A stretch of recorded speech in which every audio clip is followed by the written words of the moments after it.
All right. Well, I think, John, I think this is number 3 podcast that you've been on with us. I think I you have the know. record. I think you are It's the like top guest on our podcast now.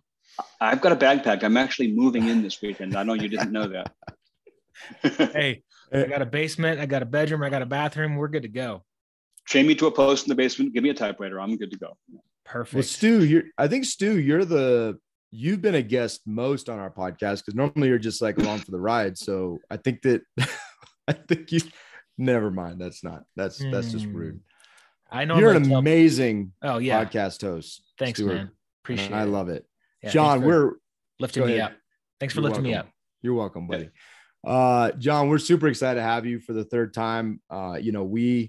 I think before we hit record, we had some already rich conversation. I'm looking forward to some of the answers to these questions that are very applicable. And I think, we'll come kind of full circle and how a fiction book and author who also wrote the Go Giver series, like how these things come together and can make us, better even in anything we do, whether speaking, business, and the things that we can consider. So I'm pretty excited about it. I'm very excited about it, actually. So thank you for joining us again, John.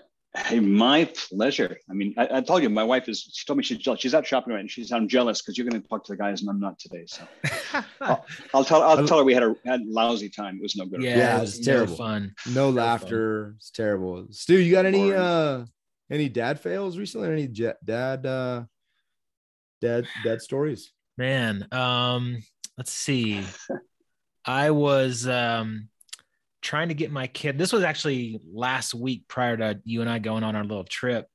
Don't do this. So if you're trying to get your kids buckled into the car seat, and let's just say you have a 4-year-old son who is really, really stubborn. Hypothetically. And if he doesn't want to listen to you, and you're like, the car is on and you're like ready to go and he won't get strapped in. Oh, you hypothetically, you might hit the gas just to like show like what happens when you don't get strapped into your car seat. Good strategy. Yeah. He goes flying forward into the back of the seat. Hypothetically. Yeah. If you did that. Don't do that.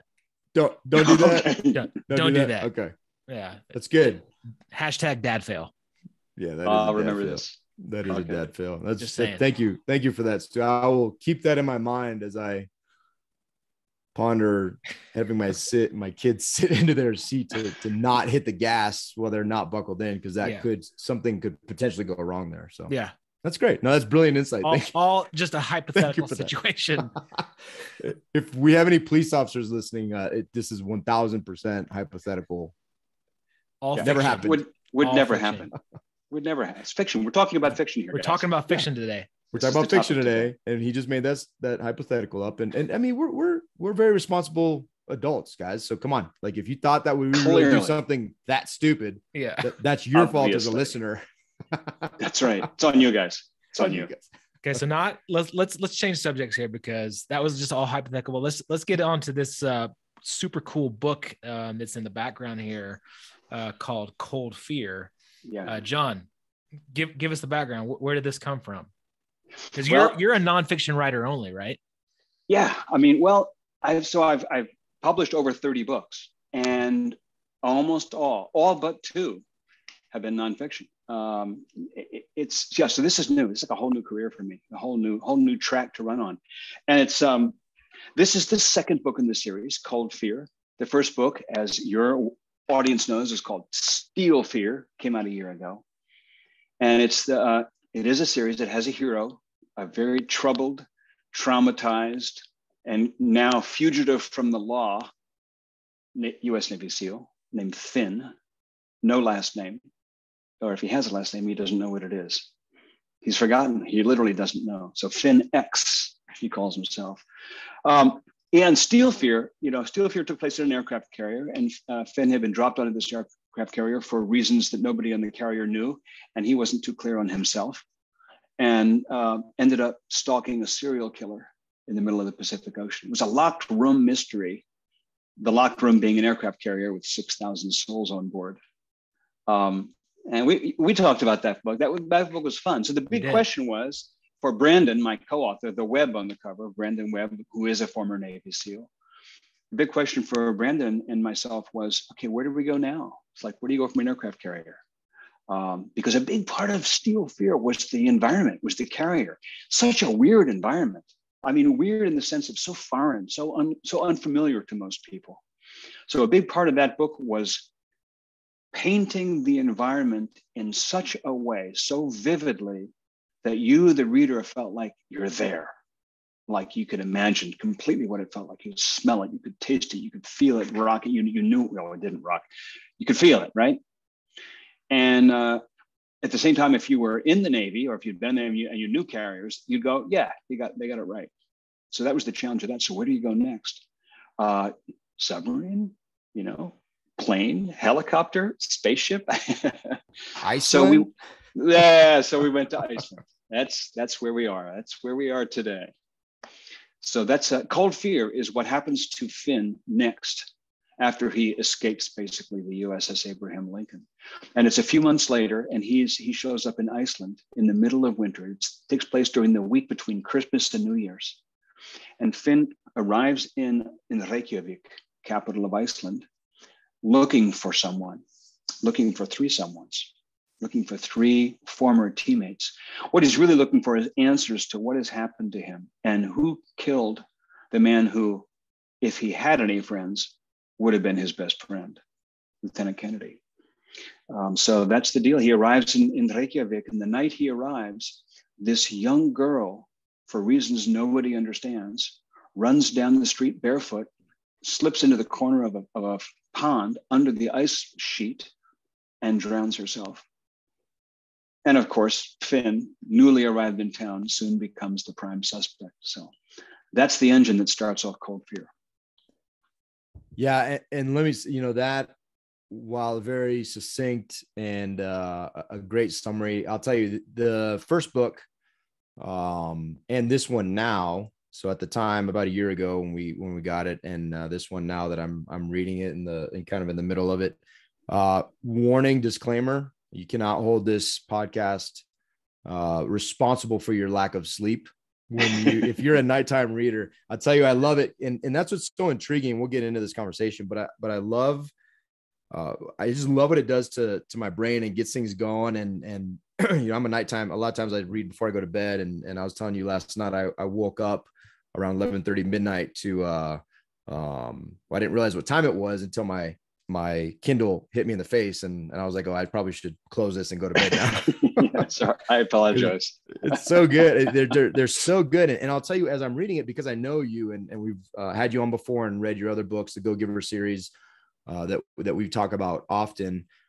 It also is intriguing to me how you made this shift. Like it seems, because the detail and the twists and the turns are so, they're so well thought out and they're so creative. And I think that's where it really hits me. It's so creative that I just don't understand how you go from one skill set to the other. And it seems to me, it's so seamless to me. I know for you, I'm sure there's tons of effort and tons of struggle, but how do you do that with your mind? And how are you able to, and why? I guess I would also ask why. I'm curious why go from this wildly successful model and now go into this completely different thing, totally different genre, but also it seems like a huge challenge to me. Yeah. I mean, it is. You're absolutely right. It is. It's crazy. So for anyone who doesn't know, the Go Giver that Dave keeps referring to is the Go Giver series of books. They call them business parables. So basically, they're short stories in essence, like 100 pages, 120 pages. You can literally read one in an evening, or certainly in a week, in an easy weekend. They're short, pretty simple stories that are told to illustrate a point, like parables in the Bible or like Aesop's fables. They're stories that are told to kind of illustrate some principles of living. And so in a way, they're like miniature novels, but the deal with parables is they're super simplified. So like the hero in the Go Giver books, you don't know what color their hair is, what color their eyes are. You don't know anything about their parents. You don't know anything about their childhood. It's like you don't get any details. You don't even know exactly where they take place. There's not a lot of detail because that isn't the point. The point is a really simple story. to illustrate the point. But in order to drive the point home, in order for you, the reader, to take away something that you learn and internalize, and that improves your life, that changes your life, you've got to be drawn into the story. The stories are simple, but they got to grab you. You've got to care about them. You've got to care about the characters and what happens to them, so that you, like you with the novel last night, so you can't put it down, because you really have to know what happens to this guy Ben, or this guy Joe, or this woman Jillian, or whatever. So I think here's the whole question of transition from these simple parables, and also all the nonfictions that I've, memoirs and the how-to books and stuff that are straight nonfiction. The transition from those to novels, it's like you have to get really clear on what's different and what's the same. And so what's different in a novel is you're going to go into lots of rich detail. You're going to have lots of character traits and background. It's, as you say, the description of the aircraft carrier or the description of Reykjavik has got to be super detailed, so that you feel like you're there, so that you feel like you're in a movie, as opposed to being like in a black and white drawing, right? So that's different, spelling out all the detail. And for that, it's like with Cold Fear, I read a ton about Iceland.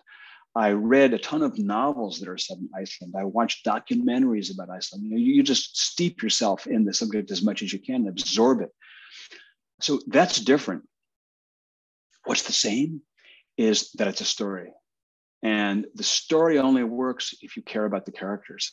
Ultimately, it's a story about, it's the number one toolkit of a novelist isn't prose description. Like some novelists write beautiful, flowery descriptions, like James Lee Burke, if you know that novelist who writes the Dave Robichaux novels, are set in Louisiana. And he just writes this prose that's like, oh my God, it's poetry. It's amazing. It's florid descriptions of Louisiana. And then you got novelists who just are very bare bones, like Lee Child, Jack Reacher, just like boom, boom, boom, boom, boom. So description, that's lovely, but it's not your prime toolkit. Prime toolkit isn't even plot. Like, who's the guy who writes Alex Cross? Jim Patterson. He's really a genius with plot, but his style is like dirt simple writing. But no, your primary toolkit as a writer is empathy, is getting inside the character, is understanding the character. It's probably your prime tool as a leader in actual life as well. It is putting yourself in the shoes of the people that you're dealing with. Anyway, that's I think that's so in a way, writing a 400-page novel and writing a 100-page parable, they're worlds apart, but there's something about them that's really similar, which is that I have to kind of spin my wheels with this idea for a story until my gears click with this character, and then the characters kind of write the story. The characters are what determine, what happens in either case. That's really interesting that you equated that to a leader and using empathy. I never thought about that before. It's really cool, and it's interesting. I have rarely chosen to read fiction books. I've typically always been just, I'm going to read self-help books. I'm going to read the nonfiction business books, Christian books, leadership books, all just kind of focused around making me what I think to be, better, right? Building your character and building your humanity and, your life skills. I actually heard someone say this weekend, David and I were at a mastermind retreat, and someone said, I'm a self-helpologist.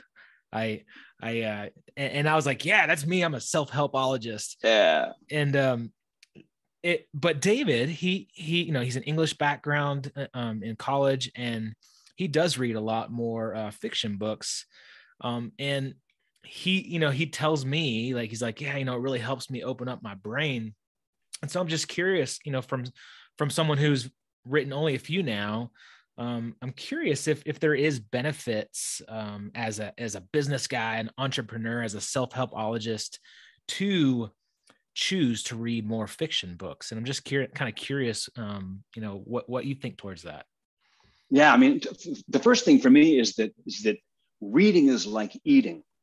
There is junk, and there is okay food, and there is great nourishment. There is really just fabulous, farm fresh, amazing, nutritious, wholesome food. I love and that. by wholesome, yeah. And so you be careful what you feed your brain. And by wholesome, I don't mean that it's everybody's smiling and everybody's happy and it's all squeaky clean. By wholesome, I mean that it's rich, high quality writing. So whether it's fiction or nonfiction or self-help or romance or science fiction or anything, first of all, I say go for the best. Just look for the ripest, freshest, farm fresh fruit and vegetables, and the grass-fed beef and whatever it is you're going to eat. Get the best.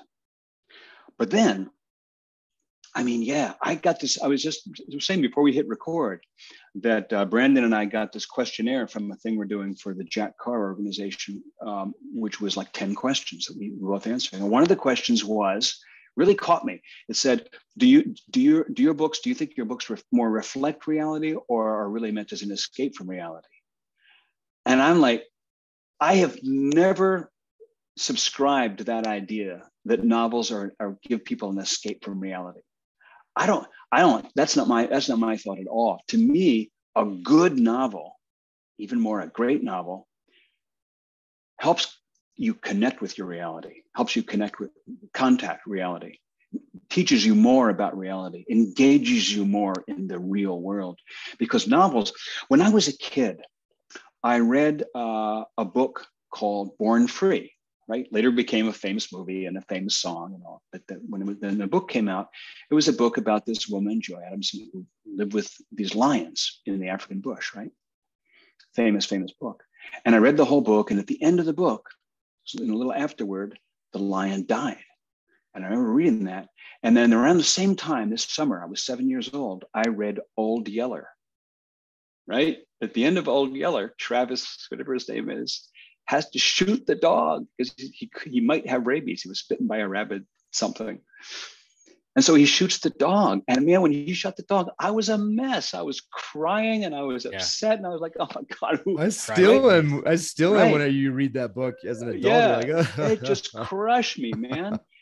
And I remember sitting there crying and thinking, this makes no sense. I know this is a story. I know it didn't really happen. There was no Travis. There was no Yeller. It's made up. It's fiction. And I just read Born Free. And that lion really existed and it really died. And when I read it, I was like, it didn't move me at all. And I went to my mom and I asked her, what is going on? Why am I so upset about this dog dying when I know it didn't really happen? And she said, good stories, it isn't about whether they're real or not. They're realer than real. And that made somehow sense to me. And I still think that's true. Good fiction kind of transcends the details of what did or didn't happen and takes you kind of to the heart of the human experience of it. And the human experience of it is really real. It's very real. Case in point, Steel Fear, to me, is really a book about leadership. And the lessons about leadership in that book, I mean, first of all, it does so happen that they're loosely based on real experiences that Brandon had. So we kind of drew from those. And I've been studying leadership my whole life. So I drew from my own experiences of good and bad leadership.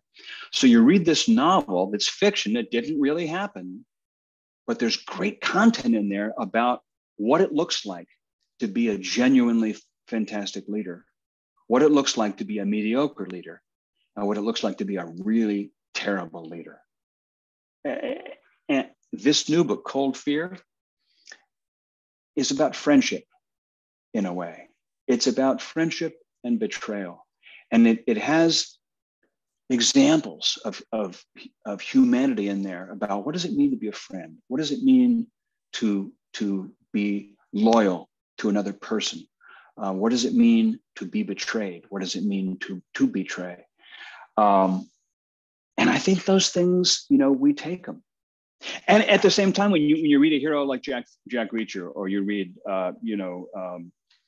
any hero in any piece of fiction who solves a mystery or transcends a difficulty or catches a criminal or solves a huge problem, it kind of feeds that part of you that says, now, if I were in that situation, what would I do? And we all face villains in our lives. We all face catastrophes and problems and challenges. And when we've read what a great hero on the page, how they solve that, how they deal with that, how they handle that tragedy, it gives us tools. It builds our toolkit. That's what I believe. I love it. Yeah, that's, just a suggestion for a topic for your next fiction book would be how to rid yourself of a business partner, potentially, I don't know, or, a best friend, like how to work through, the process of getting rid of that. This could be a real life challenge, just hypothetically. For example. Again, hypothetical. Yeah. Right. We make stuff up. I, when I was through high school and in college, in high school, because you have your required readings and your writing, which I when I look back, I wish I would have embraced how much I loved it more, because I would have practiced the art of writing and putting things down more. And I would be more proficient now, but excuse me. But in college, you have the specific readings and offerings from the course that to meet your requirements, but they're your usually immediate goal, right. But they're really good. Like a lot of the books you're exposed to are really good. And then as I left that, I had sort of gotten away from fiction completely and was diving into these books. And then, I went back, and Ken Follett was the author I was trying to remember. Ken Follett, right. His name. And I read, Pillars of the Earth, and now there's additional series, and these books are huge, thick, Bible thick books. But I'll tell you, for weeks on end, I cannot put them down in the gaps of time that I'm reading. But my emotional response to these books is real, and it's significant, but it also forces you, and it also either validates or makes you really consider, oh, wow. Because there's points in there where you're like, well, what would I do? Especially if it's at the end of the chapter, you have to close the book, and well, what would I do? Like that guy is and Still Fear is a great example, because if I remember correctly, the CEO, I don't want to ruin anything for anybody, but there were leadership challenges from the upper echelon of leadership within that book. And it hit very close to home for me, because I was like, well, I'm currently a CEO. I was an XO, and I have a CMC, and you look at those dynamics, and you kind of play scenarios through your head, and it makes you question yourself on what kind of leader you are. And I don't think nonfiction can do it in the same way. And so I think there's an element of diving into these books that so I've really gone, I still read a lot of the other types of books, but I've really intentionally, and then I have great opportunities like this where, we get and read a book of someone we know and love and trust and admire, but it really, like, it just completely activates the totally separate, like, self-help books do not keep me up at night. I'm just being honest. Like, I'm not like, oh, this is a page turner. And the joy of reading, I think sometimes when we're reading these books to check blocks and be like, okay, today I read how to be a better dad, a better leader. It's not the same. And I just want to say, first quick note, the thing about the prose, I mean, I don't want to discount the value of prose, because, once I've kind of got a story figured out, what I'll do is a first draft, or I'll be roughing out ideas for a story, and I'll just write stuff down that I pray to God nobody ever reads, because it's just not, it's just not interesting at all. And then I'll later go back and start to rework it and find more interesting ways of saying this and saying that, and then I'll brainstorm that, and then try to make the texture of it as rich and as interesting and as gripping as possible. But so the pros and the skills of that, which words do you choose? How long do you make the sentence? Do you break the sentence in half, or do you make one long sentence? Where's the paragraph break? When does it go fast? When does it go slow? When do you have action? When do you have reflection? All these kinds of variations of pace and style, they're important. But here's the thing: what's really happening with a novel is it's like, these virtual reality suits where you strap on this suit and you have a helmet and you're moving, and what you're seeing and experiencing is this whole scenario, which isn't really there, but it feels like the. That's what a novel is. What I do when I write Cold Fear, what I'm doing is I kind of put together, crash together a story outline, and I had some ideas, and then I strap them on, and then I kind of play it out. Like, what would Finn do? I'm doing this right now with book 3, which won't be out until next summer. Finn is investigating the disappearance of somebody, and he goes into a strange city that he is not familiar with. And how does he investigate it? And he has to stay hidden. He's a fugitive from the law right now. So I spent the last 4 or 5 days walking around thinking, how would I do this? It's me putting on a Finn suit and trying to figure out how to operate this story that I'm in. Well, when you, the reader, read that, you put the suit on and you're doing the same thing I did. You're just following I happen to be the first player of this game, but now you're the next player. You're putting it on. And by the way you play it is a little different than the way I played it.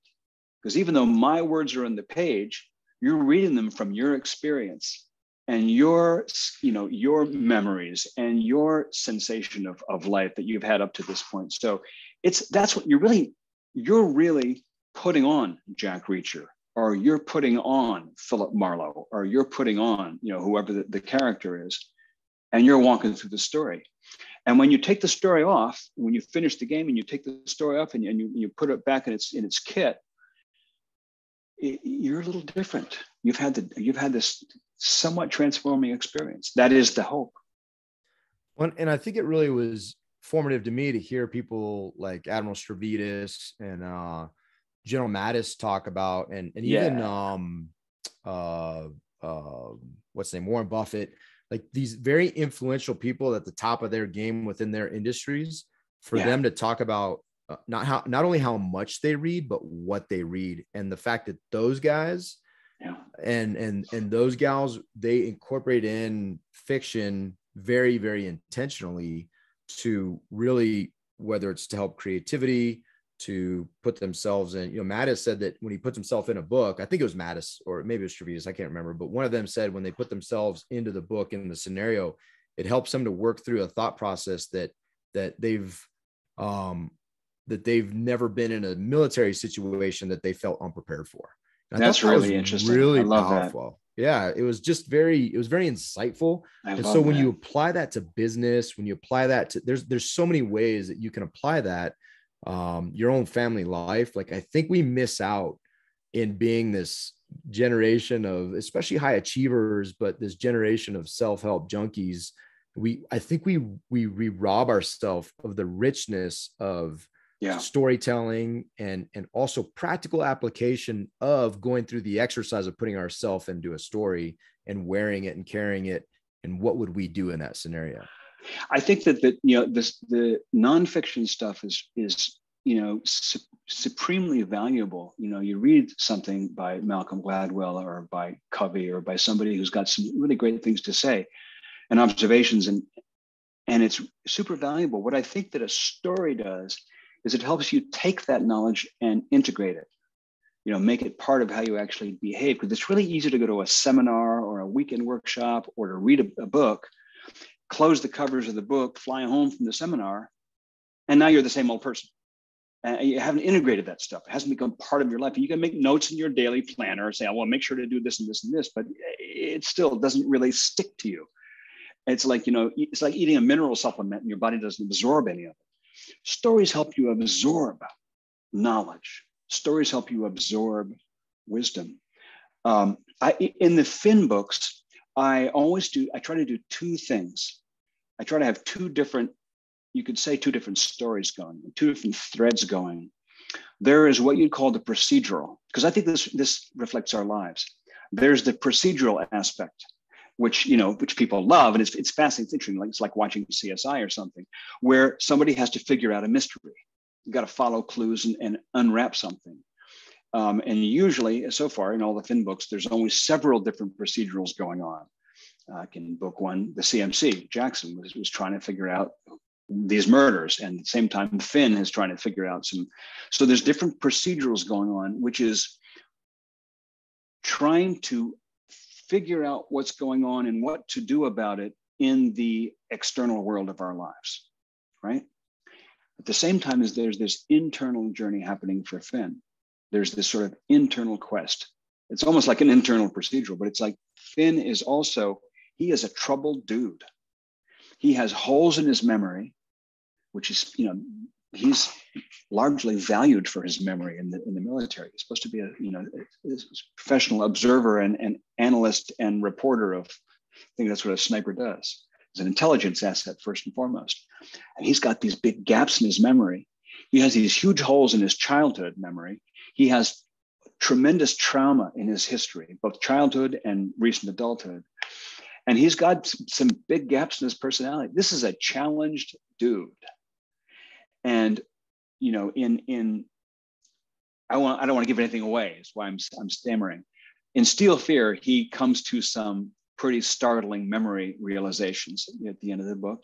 It happens in Cold Fear too. He is on don't a tell quest. us about Cold Fear. All I'm going to say is he's on a quest to understand himself, his own past, unwrap the mystery of himself.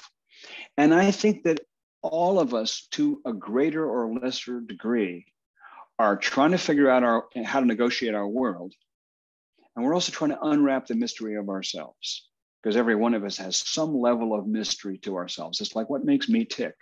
What makes me act the way that I act? What makes me make the decisions that I make? Some of them that seem good and some of them that seem not so good. What is this thing here? Why was I put here? Why was I designed? What was I created for? All that kind of stuff that can sound kind of airy-fairy and like existential, blah, blah, blah. But man, it's meaningful stuff. It's like, what am I doing here? We talk about this in relation to the marriage book. If you really want to work in a marriage, the way you work in a marriage is you work on yourself.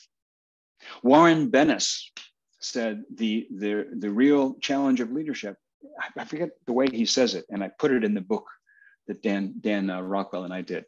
The journey of leadership, paraphrased, is the journey of discovering yourself. He says it really is that simple, and it really is that difficult. So whether you talk about leadership or marriage or whatever domain, this internal journey is a very big deal. So when you strap on the game that is Cold Fear or Steel Fear and play through the different scenarios, the chapters, there's this external challenge you're trying to solve, and there's also these internal challenges you're trying to solve. And for me as a writer, that's just such a joy to work out. And that's what I love as a reader. I write what I love to read, basically. That's good. I love it. So David and I, we were recently asked to speak on a stage, and it'll be a pretty large crowd, and we've all been speakers in some form or fashion in our military careers, and doing the podcasts and webinars and things like that. And we have a story, and I think it's an interesting story to people, and I think everybody has a story. And I'm curious, how do you take a story that could be valuable to somebody and get to where you produce that in a book or on a stage or in a webinar or a podcast? Like, where do you start with your own story? What do you put yourself in a certain surrounding? Where do you start? How do you get creative? What's your routine? How does a couple knuckleheads like us take a story that we think might be valuable and actually like put it out there to the world? Yeah. I mean, well, story is I think is so key. When, let's say you're giving a talk. Yeah. The same thing applies, by the way, if you're writing a blog. So for years I wrote a blog, and the blog post always, for me, had to start with a story. And sometimes I knew I had, and this would be the exact same thing for a talk, because I used to give a lot of talks. Sometimes I would have an idea that I knew I wanted to, story, the talk was going to be about this particular idea. And I knew I needed to find a story that illustrated that. Sometimes I would just be kicking around, thinking nothing in particular, kind of knowing I had to come up with something, and a story would come to mind, something I'd experienced. And the story would suggest the idea. It could kind of go both ways. An idea looking for a story, or a story, and then that gives you an idea. But to me, the art of public speaking is taking a story, explaining some of the meaning of that, and then telling another story, explaining the meaning of that, and then wrapping it up with another story. It's like a necklace, and the pearls are stories, and the string is the point you're trying to make. Oh, that's good. And when I was doing a lot of speaking, I made 2 challenges for myself. One was start every talk differently. It was just a personal challenge. Never tell the same story twice. Now, I say this with some caution because a lot of people have a certain story that they tell, and they refine it and refine it and refine it, and and they say it over and over and over again, and gets better and better. And that's fine to do. I'm not saying you can't ever repeat yourself, but that was my personal challenge. Never tell the same story, which meant that every time I gave a talk, I'd be standing there like 15 minutes before the talk's going to start, saying, just thinking about, like, what do I do now? What do I do? And I would come up with something fresh. And so that I knew that would always keep my talks fresh. But to me, the little story, the vignette you tell is like what kicks it off. I mean, you could say, I discovered after 20 years in the corporate world that it was really important to have work-life balance. Or you could say, it was a Tuesday, and I looked at my kid, and I suddenly realized, oh my Lord, I'm watching my kid grow up on videotape. Because I was never there for his birthdays. I was never there for his soccer games. And from that Tuesday on, I swore to myself, I'm going to be there for my kid. Now, I just said the same thing 2 different ways. Which way are they going to remember? It's the story. It's the vignette. It's when you put a human face on it. So I think it's really, really key. And you asked about, like, what's the routine? How do you get that? How do you start that going? I mean, for me, I have 2 ways that I write. One of them is sitting at my desk with my laptop. But the way that I come up with something that I like start is I have to get away from my laptop, go sit in the cozy chair in the corner of my office, and sit there with a cup of tea or a cup of water or nothing at all, and a blank pad of paper, and know that I have an hour free or 2 hours free. Or, if circumstances are different, maybe I just have 20 minutes free, but I got a little free unstructured time and a blank pad of paper. And I just kind of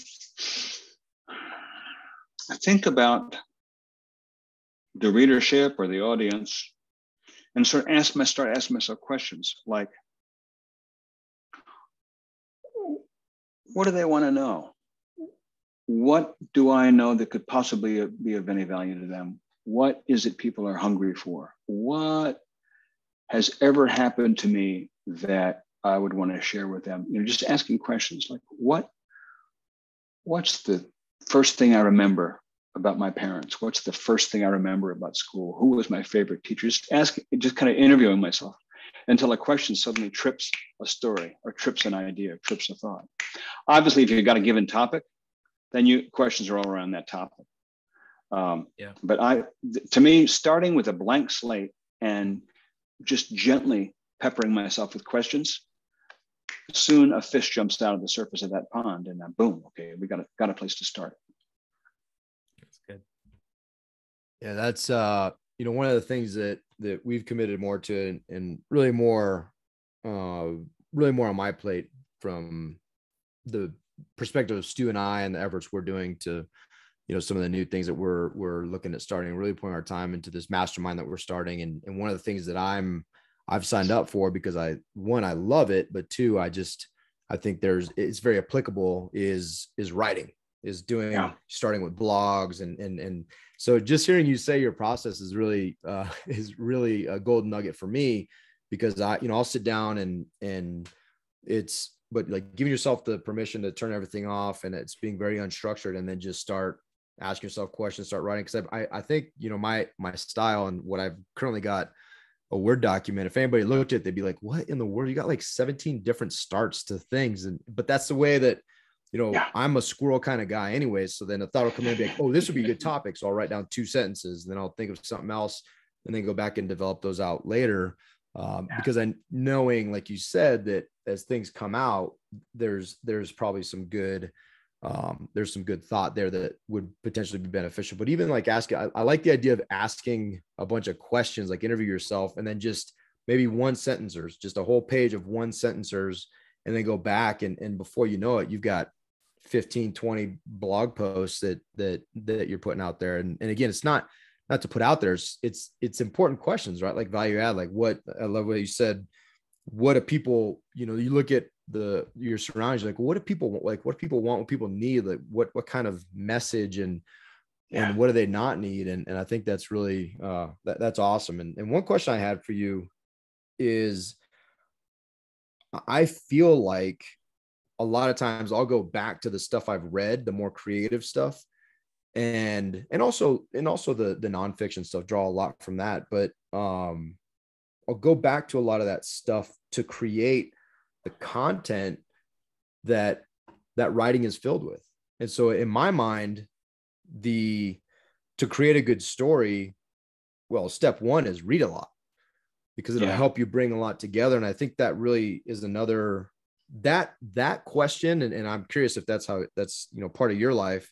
I think I know the answer, but it really, just that question also motivates me to read way more than when people post things and say, oh, I want to read 500 books this year.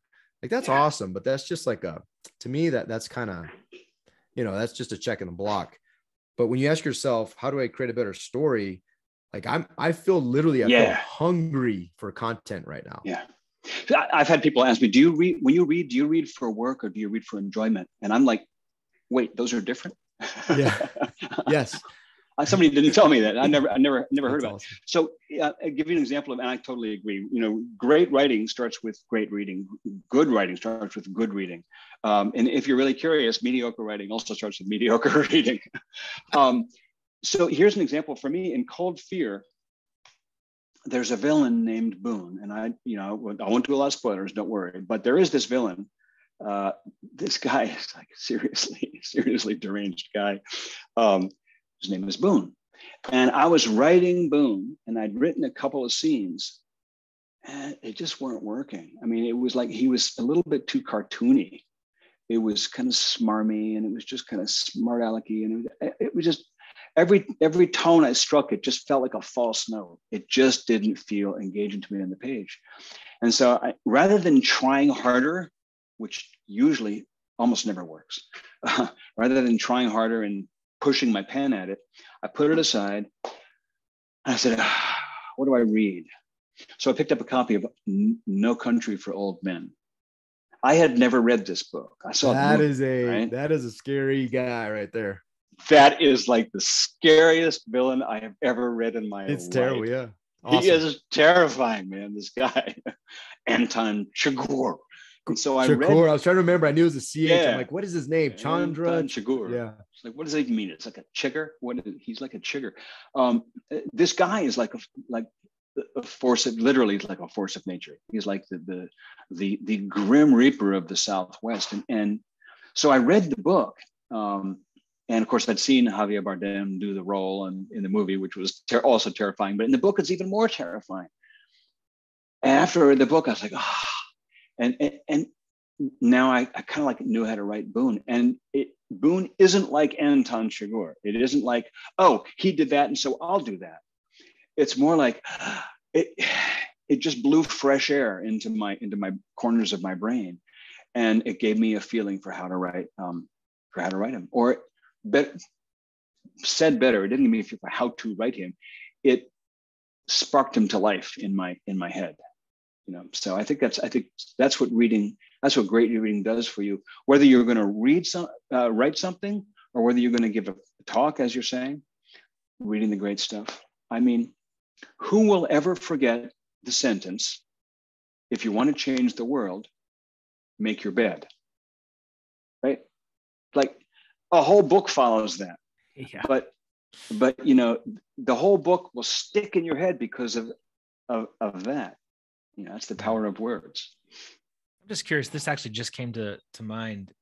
Dave and I, like I said earlier, we just got back from kind of like a mastermind event where, we all get together with like-minded people and that are trying to grow their businesses and in their life. And I'm curious, we always tell people, hey, surround yourself with like-minded individuals and people that will help you grow. Is there like a author mastermind? Like, do you go and surround yourself with other authors that will like help you, you know, get creative and throw ideas at each other? And, you know, I mean, do you have a large friend base of just other, you know, professional authors and you just kind of go mastermind with each other? Well, the first thing is I had this co-author. I mean, for the Finn books, which is Brandon Webb, and the way that I work with, you know, Brandon is kind of like, we have this little mastermind of two for the Finn books, and the way that I work with Brandon is really interesting. You know, people would naturally assume that what Brandon brings to the table is this military experience, and he feeds all the military details. Actually, Cold Fear doesn't have much of a military aspect to it at all. It really all takes place in civilian world. So they really aren't military books. And in fact, the military background isn't primarily what Brandon brings to the table. What he brings to the table is this, he has a really creative mind and this really classic Navy SEAL problem-solving capacity. You know, SEALs are just tend to be really ingenious in their capacity to solve unusual and difficult problems in extraordinary circumstances. You know, probably their whole job description in the military could be defined as, you know, problem solver at large. And so we'll brainstorm plot issues or plot thread story points or whatever. And that's, you know, he'll spit out all kinds of suggestions. And it isn't like I take every single one of them, but I'll take something. I'll get this or that or this or that's great. I do have writer friends that I connect with. And I have, you know, mainly what I have is I have a couple of writers that when I've written a first draft of something, I'll bounce it off them. And, cool. Or sometimes if I'm having a challenge, I'll kind of just bounce that off them.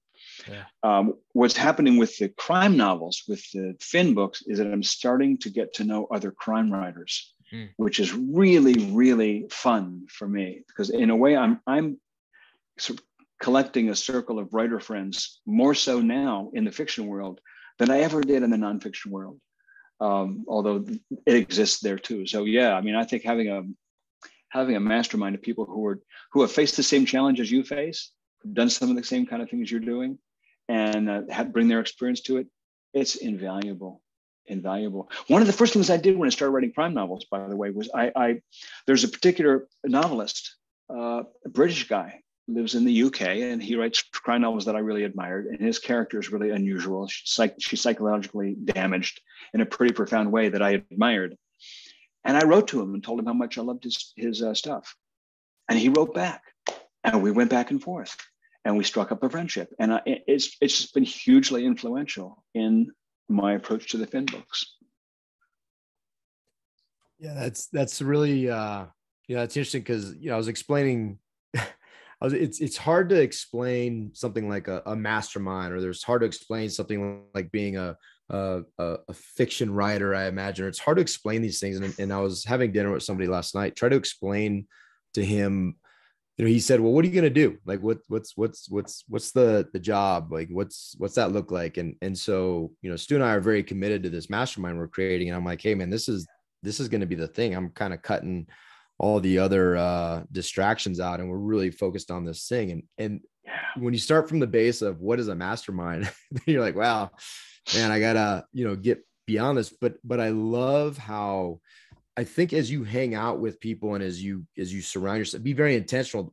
And I love what you said, because this guy is writing books and is potentially famous and well-known, but you took the action to reach out and write and say, hey, and that then resulted in some reciprocal, conversation, which turned to a friendship. And I think there's so much beauty in that as well. And it really helps to not only formulate what it is you want to be, what it is you're doing, what it even means to be this author, but now you're making these connections and growing these relationships simply based on the fact that you stepped out and did it, but two, you reached out and said, hey, I would really appreciate this. And I think there's so much power in that. And I really appreciate you sharing that, because I think a lot of people see these journeys as independent journeys, these silos of effort, and they're just not that.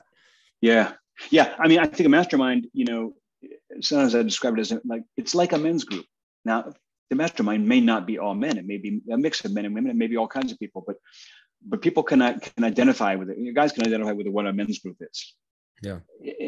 And a mastermind is kind of like that, only to the next level, because you're, like you say, typically you're around a certain either field or area or project, something that you're working with, and it could be about profession, or it could be about your life. It's so enormously important. There's no books are written by no books are written by the solo iconoclastic hero in the turret of the castle, who's just scribbling away all by himself. It doesn't happen that way. I mean, I've got for Cold Fear, I had a medical doctor, a psychiatrist, a psychologist, 3 guys who I just corresponded with like crazy. I had the psychologist I know really, really well, who helped me form Finn's character. I had a woman who's native Icelander, that's for Cold Fear, yeah, native Icelander, who's lived in Iceland her whole life. She and I went back and forth like crazy. I mean, you come up with all these experts and people in these areas of expertise. They were my mastermind group for writing Cold Fear. In addition to Brandon, the fact that Brandon and I are the kernel at the heart of the book. I have that for every book. Every book I do, I reach out to people who have expertise and experience in certain areas, because in every book I do, there's something that's completely unfamiliar to me and foreign to me that I don't know anything about. So I like stepping into unfamiliar territory and exploring it like an ignoramus. But I imagine, outside of helping inform your books, how do you think that experience and getting a glimpse of all those experts in their fields has substantially enriched your personal life? Oh, absolutely. I mean, and it's funny because I have a handful of people that we're not doing the same thing right now. They're not writers. I'm not the entrepreneur they are. Our projects don't overlap. And every now and then they do in certain skill sets, whether it's about video making or about something graphic or whatever. But mostly our projects don't overlap. We're just really good friends who have a history together. And we have a somewhat similar outlook on life. So I'll just connect and throw and share life experiences and life challenges, and they go back and forth. And it's like their expertise isn't why I reach out to them. I reach out to them just for their humanity and their experience. And it always sheds light on my life, sheds light on issues I face. And it's enriching as an experience. And that's kind of my private mastermind. That's super cool. Well, we are excited about the release of Cold Fear. Comes out June 7th, correct? It comes out June 7th. And you will be, unfortunately, still awake on June 9th, just like David was. That's right. You won't be able to put it down. Won't be able to put it down. That's right. Well, we've already got an insider's glimpse in it, and we'll tell you that it's good. I promise you, it is good. So, yeah, this will come out prior to release, and so everyone, after you've listened to this, get ready for it and be ready to buy that on June 7th. What else? Anything else? Speaking of ignoramus, David, do you have anything else? Segue. I'll give you the website for the book. Please. If you want to go see the website, which also has we got a speaking tour. We got actually a book tour coming up, which will start the day after the book releases, or actually the day the book releases. We're not going to 100 places. We're going to like 10 or 8, but we're last year with COVID raging, we didn't get to go anywhere really. So it's improving. Yeah. So the book, our book tour is on this site, and the book itself is on the site, and our videos of our podcast and speaking. So this podcast will be on that site. Cool. And that is simply coldfearthebook.com. Okay. coldfearthebook.com. Can you make us a promise on your next book, your third book, you'll include Denver as a location for there's a lot of readers here in Denver. Very I think this would be a good place to come and it's in the harbor, man. You could save on hotel fees, which is an extra Benny, and we could hang out and we could break bread. That'd be awesome. I'll tell you the truth. We're already looking at next year, because there's so many places that we want to go, just couldn't quite pull it off this year. But particularly if this book tour does really well, and what that means is if people come to it, and people send their friends to it, who live in those areas where the tour is, and buy their books at those stores and support it. The more that happens, the better equipped we'll be to have them invite us back, and that'll encourage our publishers to support us to go to more places next year. And Denver is definitely on the candidate list. Good.